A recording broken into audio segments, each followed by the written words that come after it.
kinalulungkot ko man pong sabihin sa inyo. Pero nag-request po sila sa akin na ayaw na po nilang magpa-vlog.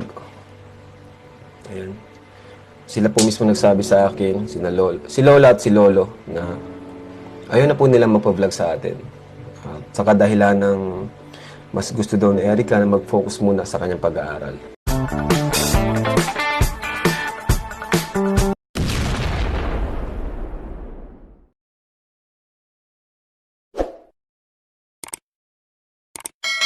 Good morning mga kalingap! Welcome back sa ating channel. Viewers, subscriber, God bless you all. Huwag nating kalimutang suportahan kung saan nagmula ang kalingap para marami pa silang matulungan.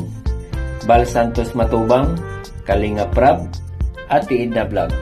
Mga kalingap, napakalungkot nga balita mula kay Kalingap Rab kahapon. Niyanig ang kanyang 2.5 million subscriber. Nagulat ang lahat sa naging desisyon ni Erica at sa kanyang lolo at lola na ayaw na magpa-vlog ni Erica at mas priority ang pag-aaral. Panoorin muna natin ang video ni Kalingap Rab. Kahapon, ma-vlog sana kami.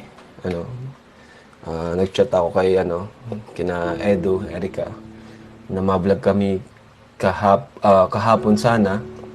Pero nag-reply sa akin si Erica na gusto daw po akong kausapin ng kanilang lolo at lola. So ayun, hindi ko alam kung ano yung sasabihin sa akin. Wala akong idea kung ano sasabihin, pero ang nararamdaman ko lang, meron akong nararamdaman about dun sa schedule nga ni Erica kasi yun, mahirap siyang i-vlog nung mga nakaraang linggo dahil sa kanyang pag-aaral.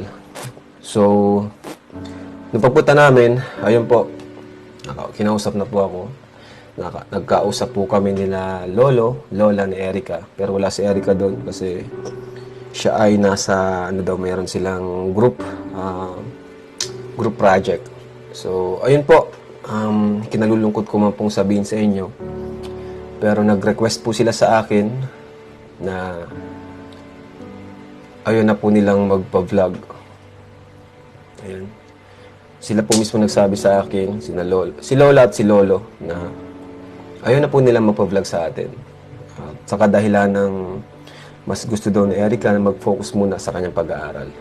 And yun naman po ay kinonfirm ko din kagad kay Erica, through chat lang po, kasi di naman po kami nagkita doon. So, tinanong ko siya kung sure na ba talaga na ayaw na magpa-vlog. Then, sabi niya, opo kuya, kasi nga yun na rin daw na pagdesisyon nila, especially nila lolo. Kaya ayun, sinunod natin. Syempre tayo naman, mas masusunod pa rin yung ating beneficiaries kung magpa-vlog sila o hindi.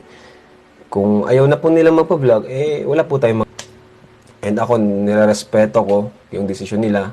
Kung ayaw nila, okay. Ayun. So, nabigla po kaming lahat. Lalong-lalo na ako nabigla. Lahat kami nabigla. About dun sa pabahay, tinanong ko sila. So, tay, paano po yung pabahay?